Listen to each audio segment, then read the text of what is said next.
Hey, Print Hustlers, Bruce from Printavo, Simple Shop Management Software, back with another episode here. Today, we've got a very special guest, Drew Dalton, out of Real Thread. Are you in Orlando, Drew, or are you We outside are. Orlando? Oh, you're in Yeah, yeah. We're Orlando. we're just on the north side of Orlando. Awesome. Thanks for being able to join.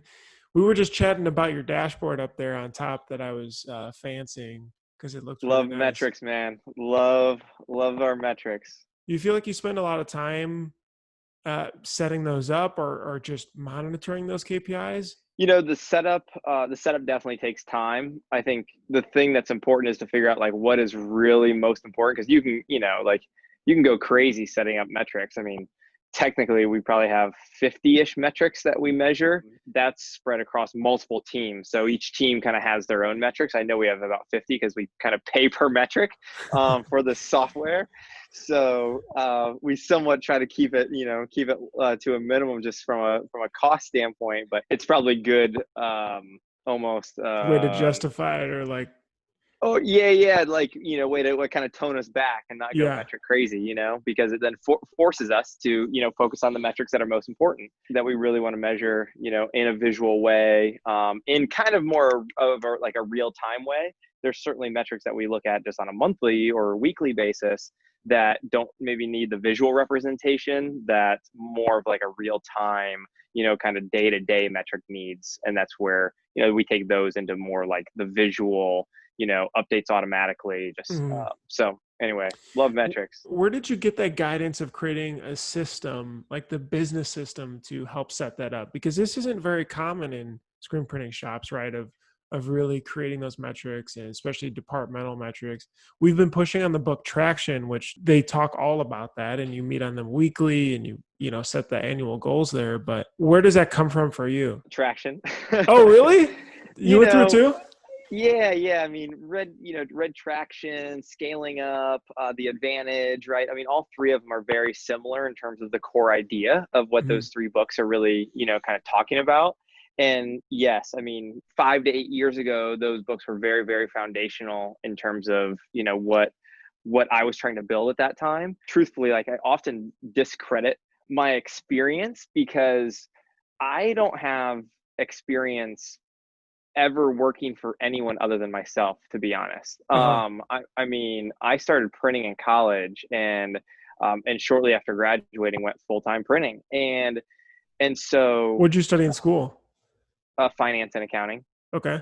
As cool as that concept sounds, right? Just like being an entrepreneur, working for yourself from day one, there's I don't want to devalue like experience and working in like a good organization. Sure. And that's something that I never had. And so I missed out on that experience. Now I created a different experience for myself, which again, don't want to discredit and highly value that as well. But there's something really strong and really healthy about working like for someone else in a really solid organization. And the benefit that you can get by seeing that is like you see good business structure, you see how to lead meetings in maybe an inefficient but hopefully in an inefficient way. You see how metrics can be used and how helpful they can be. So like working for someone else and being a part of another organization that does those things well can be so helpful. Again, I never had that experience, so there's a lot of things that we as an organization probably don't do well because you know I, as a leader, have never experienced those things done Sure. well. You're just And so learning on the therefore, go. totally, right? Yeah. But the way that I learned was reading, read a ton. I read most of, your kind of common popular business books. I mean, I've read, and, they're sitting at home on my shelf. And that's one thing that I love to do is I love to just sit down and I love to just devour knowledge and then hopefully turn that knowledge into wisdom. So yeah, for me it was I got your question was like where did you get the business Yeah. design, if you 100%. will. And for me, yeah, it was reading. So with that book, and this is totally off topic because I wanted to talk to you about your new building and everything else, but this is very interesting because we just don't do a good enough job as an industry measuring and being able to improve based on efficiency. And this is one of Printavo's whole goals, but we want to help push this thought forward. How do you be able to implement the KPIs with the teams? Is it that traction way of the weekly or the monthly or quarterly meetings, or and how did you determine those 50 were the ones that you wanted to measure? It feels like a Well, lot too, but not yeah. not that it's like bad, but it's just like where did you start, and then how did you get there with that? Yeah, yeah, and think about that too, probably spread out amongst, 5 different teams in the company, right? And then there's probably org-wide metrics, right? So if you really kind of, break that out into, say there's 5 teams plus org-wide, there's 6, right? There's 6 kind of buckets. Divide those 50 among 6, each team, if you will, maybe they have on average 8. Each team just they kind of figured out what they wanted to, decided what was most important, like how do they, I really like to look at things in terms of efficiency and effectiveness. I think both are really important to get like the real understanding and the real picture of something. I think you need to like look at both sides of the output, look at both the effectiveness and the efficiency. So for instance, let's just say, we want to like get orders out on time. Hmm. Okay. Getting orders out on time, that's a, super important metric. And that would measure our effectiveness, right? We're seeing how effective are we with shipping on time. This should be 100%, right? But just being on time doesn't tell me the full picture because it's missing the efficiency component to that. Okay. We were effective. Yes, we got everything out on time if we're at 100%. But the efficiency is what was the cost to do that? If we're not doing that profitably, well then like what good is it in terms of shipping everything on time if we're not doing that in a profitable manner, right? Sure. So that's where the efficiency aspect needs to be like paired with that. Hey, we are 100% on time, awesome, and we hit our labor benchmark, we were efficient. All right, so that's where again like understanding to measure one thing really well, I think you have to measure both sides, both the efficiency and the effectiveness. Got it. That makes sense. And are you meeting with your departmental leads then, those managers, on a weekly or monthly basis on the KPIs that are driven towards each department? I definitely meet with them weekly. I won't say that we cover like every metric on a weekly basis. Uh, Some of those are meant to be like a little bit more just self-managing, and we'll have conversations with them at times. But the management team, we meet weekly, and we definitely go over like a good number of metrics on a weekly basis together. And then I meet with everyone individually as well. But on a weekly basis, I mean, the management team is definitely going over, it grows, and this isn't something I'm proud of, but like the list just kind of grows over time, and it, could be pruned back, but there's probably a good 30 that we're looking at on a weekly basis, got it. amongst the management team. Okay, interesting. And then with that, so you meet with them weekly to be able to go through all those metrics, and afterwards individually, is that more of the one-on-ones that you're doing every couple weeks, or how does that work? Yeah, one-on-ones are still weekly, but again, we won't necessarily touch on every metric. If something feels relevant to talk about, we'll get into it, try to praise the improvements, help correct the things that are not maybe moving in the right direction, see what support I can give in terms of helping with those, but definitely not necessarily going over every metric every week. Got it. So I was Hmm. cruising through your LinkedIn before, and I remember that you started that company Tab. Hmm. Are you still working on it? If so, how do you manage two companies?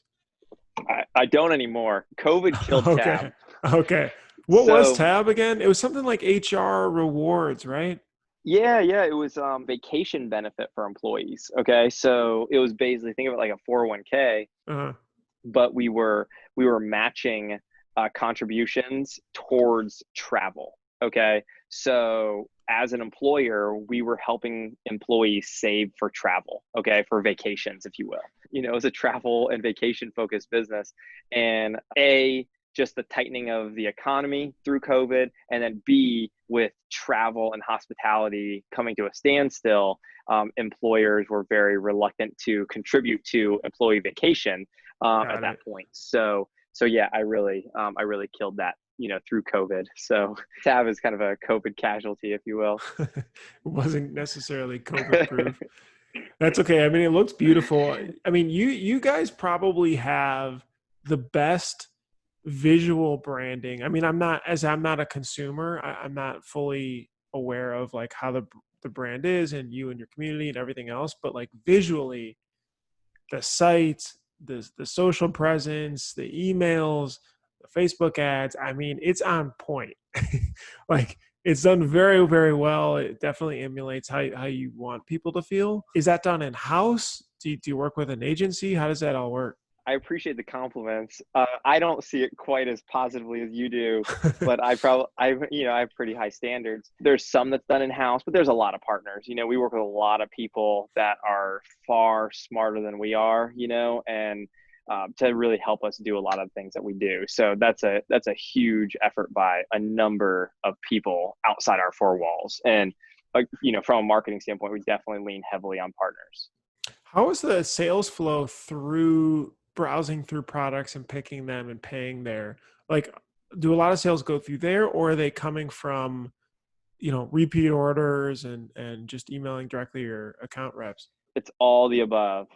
Maybe I wish they could say they all came in, like one smooth, path, but it's all the above. I mean, there's orders coming in online, there's orders that will start via chat, email, phone. I mean, it's kind of all the above, and different customer segments will, kind of order in different ways, but it definitely happens through a number of channels. Do you know or able to say necessarily the sales volume as a percentage from, maybe repeat versus new versus online versus phone or email or any of those? Oh yeah. We can measure and know most of that. Yes, that's definitely analytics that we have. I guess without going too deep, and you can also just be like, but like, is it heavily through, like, I guess what I'm asking is there a lot that's coming through online? Is it more now from COVID? Is it still very heavily like an 80-20 from returning customers, or? Online is very new customer focused, Uh-huh. whereas existing will do a lot via email, with Got it. their account manager. So, but online is very good for new customers, first interaction with us, and wanting to begin that relationship. Got it. Got it.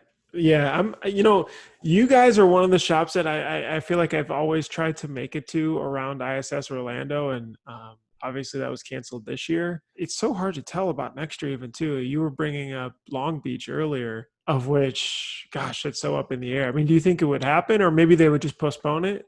Well, what is Long Beach? I mean, 4 months out, basically. 4.5 months out. I don't know. It's tough to tell whether something like. I mean, I especially with it being in California, I Mhm. would say I'm moderately, bearish on the idea at this point.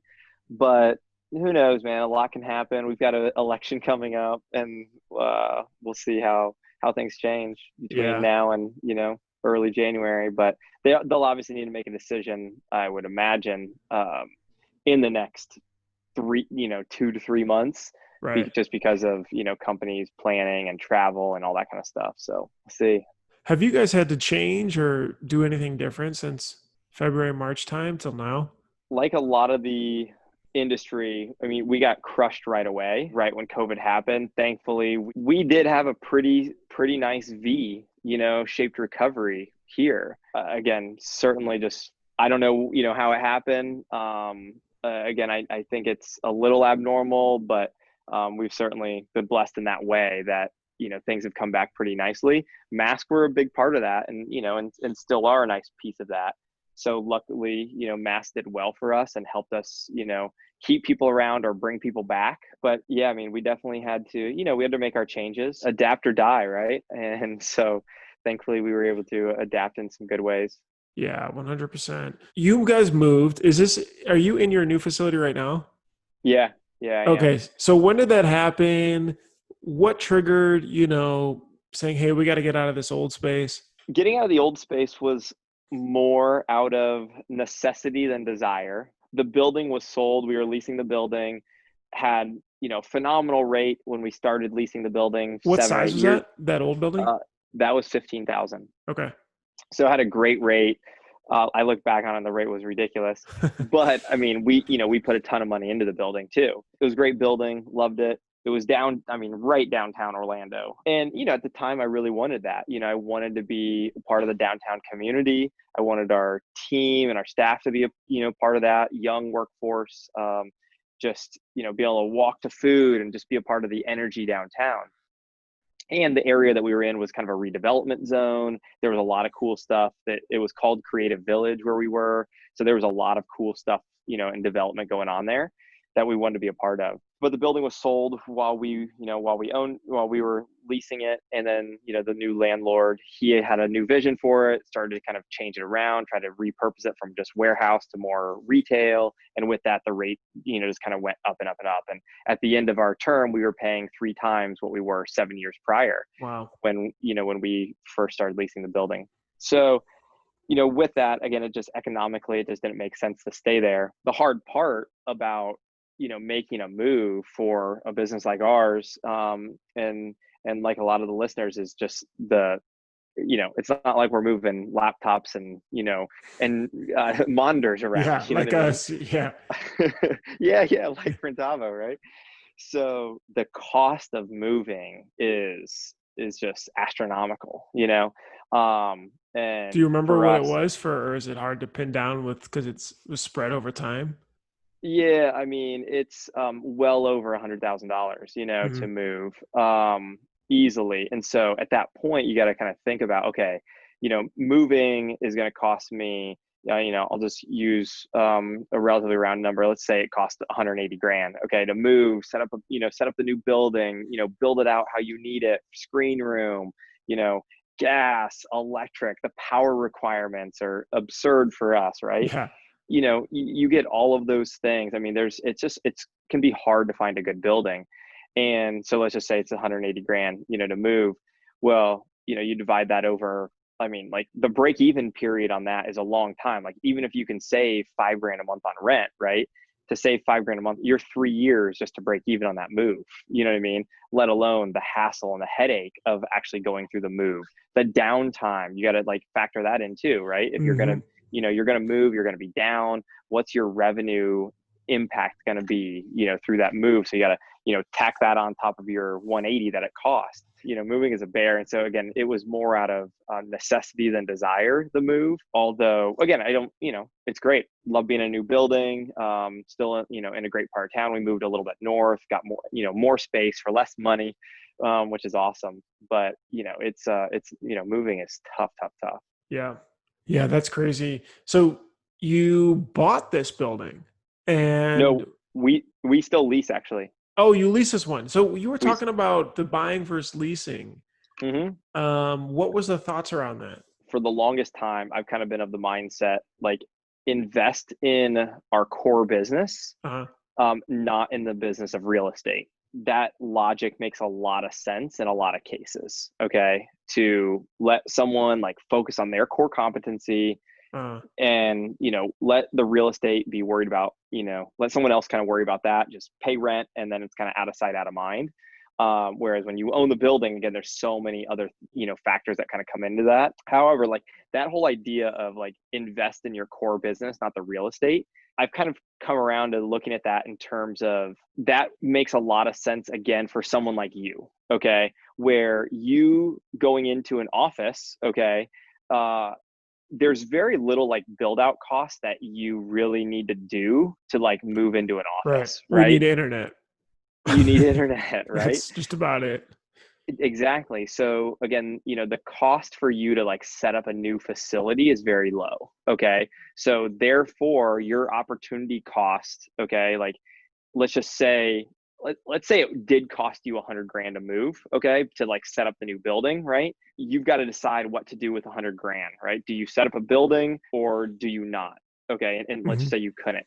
My opinion has been like invest in your own business. But if you've got to like with us, with printers, the cost of setting up a building is so high anyway, you're gonna have to invest in the real estate whether you want to or not, for the most part, unless They give the you're credits or unless you get awesome credits, right? mhm. Unless the landlord will cover a ton of build out, give you a couple 100 grand and build out whatever it's going to cost you. And then you just basically that amount gets amortized out over, over the life of your lease. Then you are stuck with a decision. Let's say, let's make it easy. Let's say it does cost 100 grand to move. Okay. And let's say you have the option of either A, paying for it yourself all up front. Okay. Or B, paying for it, like having the landlord cover it. Okay. And then you just pay a little higher rent, rate over the period of the loan. Right. Well, then at that point, like your real decision is, do I invest in in the building? Okay. Basically the real estate, or do I invest in my own business? Right. Because if you don't put the 100 grand into build out, you can put the 100 grand back into your own business now. Okay. And invest in equipment, people, process, software, whatever it is. Right. So at that point, like you are making a decision, like what would I rather invest in, my own business or the real estate? And so I think that that has to be kind of considered. And truthfully, I've always kind of taken the approach of, I would rather invest in the business than the real estate from a leasing standpoint. But at some point there, the buying decision comes in there where, if it's going to cost me 100 grand to build out a building, but I could buy a building for $1 million and throw another million, or throw another 100 grand on the loan, on the mortgage. Then let's say, again, go in SBA, you can get, 90/10 financing. So to essentially get, buy a building, $1 million building plus 100 grand and build out, I'm at 1-1, right? You 90/10 that deal on SBA, you can put down 110 in that case. Okay. You put down 10%. If the landlord will not give you the credits and you've got to invest the 100 grand up front to move into that building, right? Well, maybe for an extra 10 grand, right? Like the 100 grand, you got to come up with Right. up front, right? Then it could be yours and your payments are towards the equity of it. Totally, totally. So if you can find a deal like that, I think it can make a lot of sense for, us as printers to actually buy the building, because of the upfront capital that we oftentimes have to put into the building just to make it operational for us. Got it. And because that hurdle is so high, that's where, again, it can make a lot of sense just buying the building, because for a very little, for a little bit more money, you could probably own the building. And, there's just a ton of security in owning the building. Now, there's downside too, right? If you're in growth mode and the building doesn't give you room to grow, and a lease gives you the flexibility to move so that you can handle the growth better, again, there's other factors to consider outside the financial factors of owning a building, because again, it does obviously become a little more difficult to, get out of. You got to sell it, so again, there's pros and cons, and they just have to be weighed. But I think because of the large financial investment we often have to make to get into a building, buying a building should be highly, highly considered. What was your thoughts then when going to find it? Was it just this building was, the best fit for you guys, and so you decided on the lease versus the buying aspect of it, or? Yeah, truthfully, some of it was timing. To buy a building takes a lot of time. We didn't start looking soon enough because us needing to be out of our other building was sprung upon us a little more quickly. What ultimately happened was there was a clause in our lease that let the landlord terminate early, and he ended up executing that clause on us. So we then got put in a little bit of a tight spot that Got we it. didn't have as much time to get out of that building as we would have wanted. And so that's where we ended up kind of getting put into a spot where just leasing made sense. It was, it was faster. Again, that's another benefit to, to leasing. It can be a little more turnkey for you. So that's why we ended up leasing this building. I definitely have interest in buying it, but we'll see. I mean, we've already put a bunch of money into it, to move into it. And so the economics don't work out quite the same way, trying to like buy it after the fact. But again, you can structure unique deals and how it works out. So, although even though you're putting the bind there, what do you feel like are maybe some lessons learned that you picked up from the move, from all this that just happened in a shorter amount of time? That if somebody else is looking or thinking about the move or getting squeezed like that, you could be like, okay, here, don't forget, this or that. I undervalued the importance of the building and the benefit that the building actually gave us. Okay. So again, go back to the Printavo example, right? Like one office to the other, for you is probably not going to like be a massive difference, right? Yeah. I mean, like one office is kind of as good as the next. Like, okay, aesthetically it can be a little different, location can be a little different, but at the end of the day, your ability to work out of either office is, is very, like very comparable. And again, it's pretty easy for you to like move and go like pretty quickly, go find a new home that is just as efficient, okay, for you to operate out of.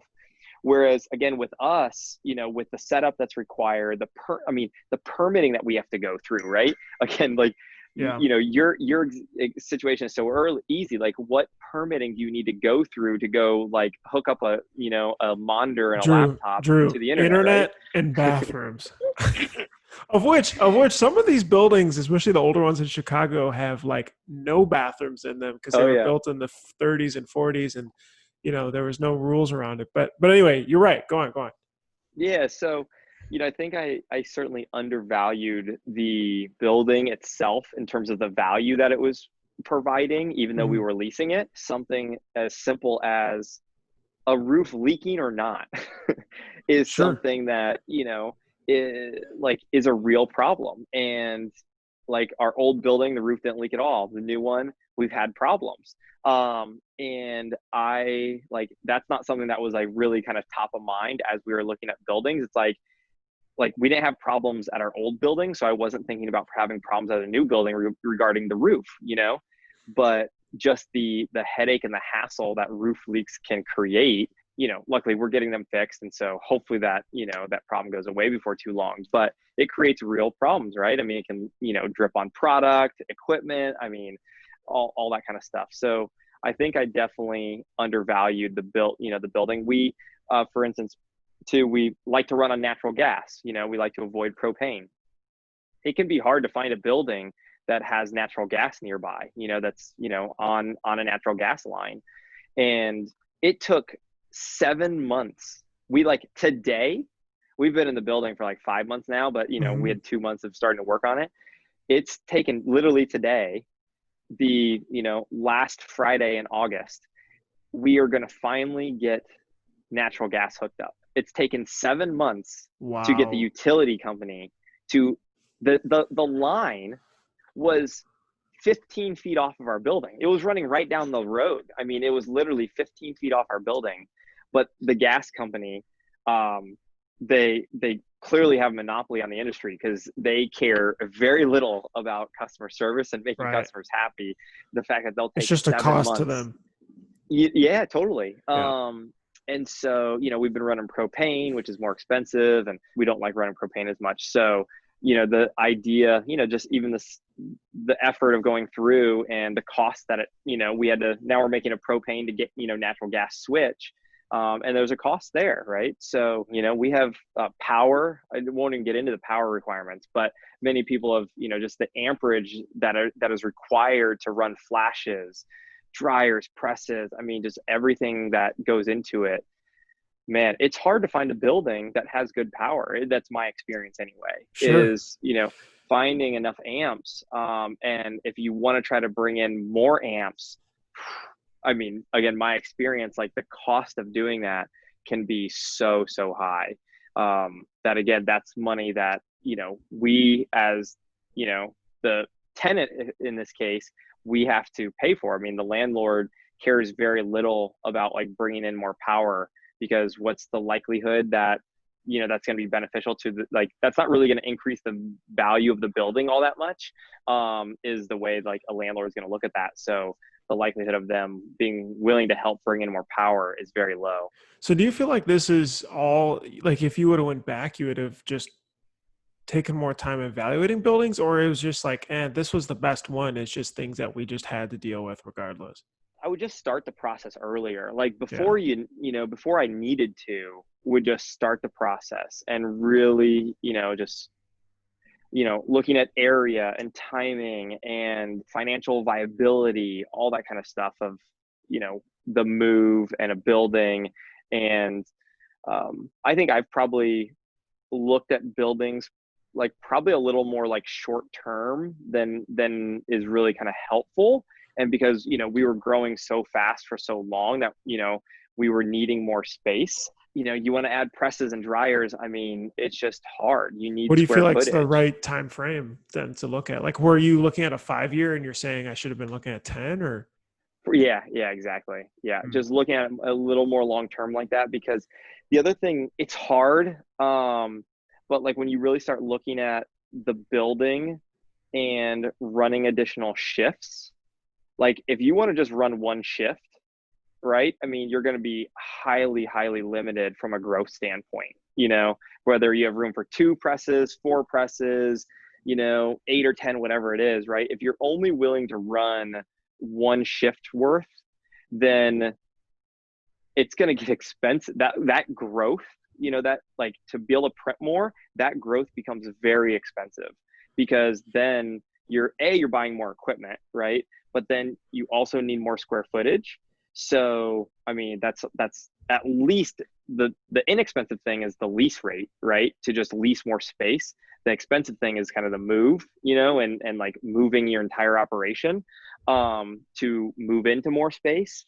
So running multiple shifts can be so helpful. We don't do it, but I hope that we do it when we need to, instead of just looking for more square footage. We, just trying to kind of maximize the square footage that we have and run multiple shifts, because then you're not buying, another press, you're not buying another dryer, you're not, paying more rent or leasing more square footage or even buying a bigger building. You're just better utilizing the asset that you're already paying for. Why do you feel like you haven't gone that direction yet? We haven't done that yet, simply because I think the buildings that we've been in so far, we haven't maximized them in a single shift.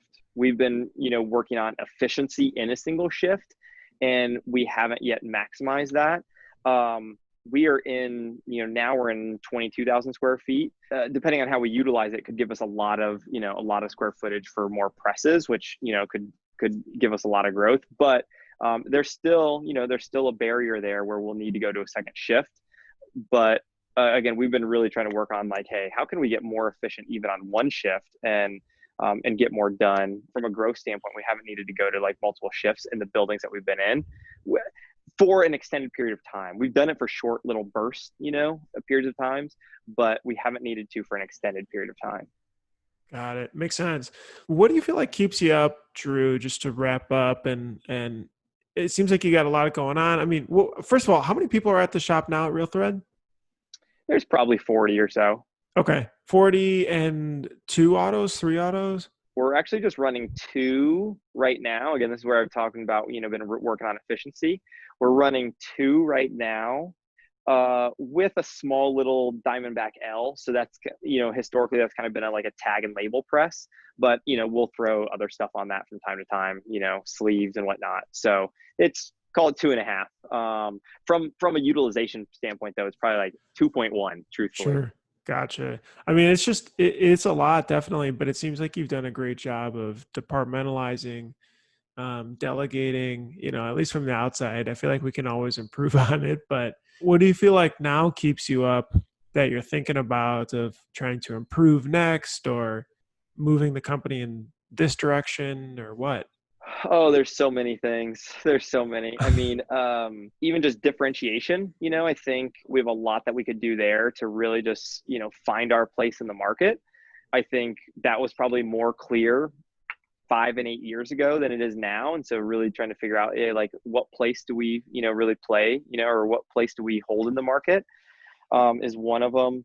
But like I said, just efficiency. I mean, just really trying to focus on efficiency and limiting headcount. Again, I love hiring people and love, just bringing people on a team and giving them a great job and them loving, being here, and the stories that I hear about how people feel being here compared to other places. Like, I love that. But at a point too, like, hey, we need to focus on being efficient Mhm. and reducing the headcount to the minimum. Hopefully just revenue growth requires us to add headcount, not inefficiency requiring us to add headcount. So like at our old building, we were doing, virtually the same amount of impressions as we are now, but we were doing it with three big presses plus the little press. Okay. So we've reduced like our big press by essentially 33% from 3 to 2. and yet we're doing, just as many impressions now as we were at the old building. That's just That from measuring better and the efficiency and the KPIs aspect, or was it people or what? Yeah. I mean, it's training. It's, just being staged and ready and just helping things, just go up and come down, and eliminating, ink changes and whatnot. With water basin discharge, the blank has such a factor, and how that color looks. So, just trying to get better about, things coming up, and, printing and coming down. We've done some great things in terms of help just getting more efficient and limiting the equipment that's needed, and not just adding equipment just because it feels like it's the thing that we need to do. Like, hey, how can we better utilize what we already have? Sure. That makes sense. Drew, this is awesome. I'm so pumped to be able to make it down there at some point. Really want to be able to see the facility and just overall hang out. I think you've got a great mindset about running Real Thread and just like really being able to create an efficient, awesome business, not just for the people, but for you, for family, and for everything else around it. So yeah, thank you so much, Drew. I really appreciate the time.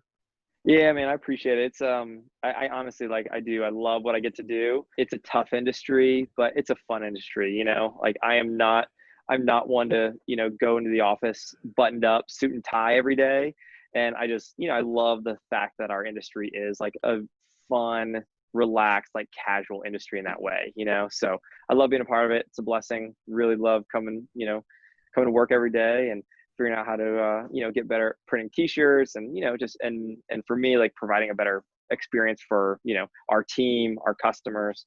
So I love it, man. We could talk all day. I will say one crazy thing, like our move. So we were our lease was ending at our old building March 31st. It's an Ordinarily, ideal time, huh? yeah, right. Ordinarily, March 31st. Okay, like, whatever. It's March 31st.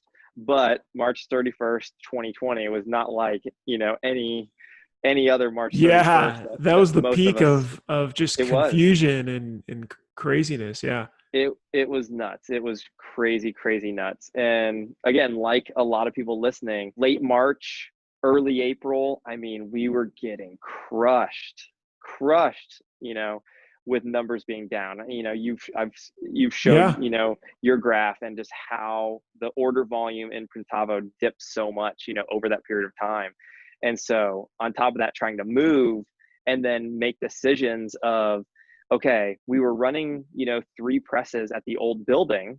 Okay. So this is one of the reasons why we only have 2 presses set up right now. We have one completely torn down right now, and we've sold another one. Do we invest the time and money into setting up presses that right now in late March and April seem like they're going to be sitting around idle anyway, Mhm. So we were making decisions, like, in terms of the building. I mean, we cut back a lot in terms of just the build out that we were going to do, and it Wait, was so did it you was keep it in storage or did you just leave it unassembled somewhere?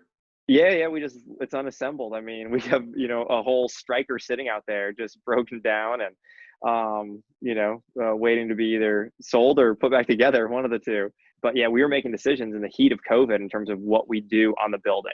Right. What do we do? And we tried to cut back as much as we could, and just save and conserve cash. Certain things are very difficult to do post move. So things like painting the floor, okay? Like, really wanted a good, like, clean, you know, looking floor, because I think a clean floor really sets the precedence for, like, cleanliness in the shop in general. So painting the floor is something that's honestly pretty difficult to do after the fact. So that's something where we still invested in painting the floor. Okay, even in the middle of COVID, because we knew how difficult that would be to do later. But again, a lot of things that could be done later, I mean, we cut and kept things pretty Do you raw. think do you think that made you smarter or more frugal, or because what so in the heat of that too, I was combing through like everything that we were doing, everything we were spending on, how could we help be more efficient in that aspect, just reduce costs that we didn't necessarily need. But I think it made us personally a lot smarter of a business. And I mean, when things are growing, money's just kind of getting tossed to like, oh yeah, let's try that. Let's do this. Let's try that. Oh yeah, just buy it. Right. ship it there, go there, travel there, right? There's just so much happening. And then when it all slowed down, it was like, whoa, we didn't need that consultant doing this thing over there. Like, I'm not sure they were even doing a good job, right? There was a lot of things that were exposed. Definitely. Oh, I mean, it was so helpful for us in that way. I mean, absolutely, to be able to cut back on, non just real necessity items. So helpful, and that's helped profitability the last few months tremendously. Mm. Do you know any rough numbers of what you found that were like, holy crap, we cut out, I don't know, 5 grand or 10 grand or over the year or Nothing jumps out at me, in a big way, but there's definitely, I mean, certainly tens of thousands of dollars, over the course of a year for yeah. sure.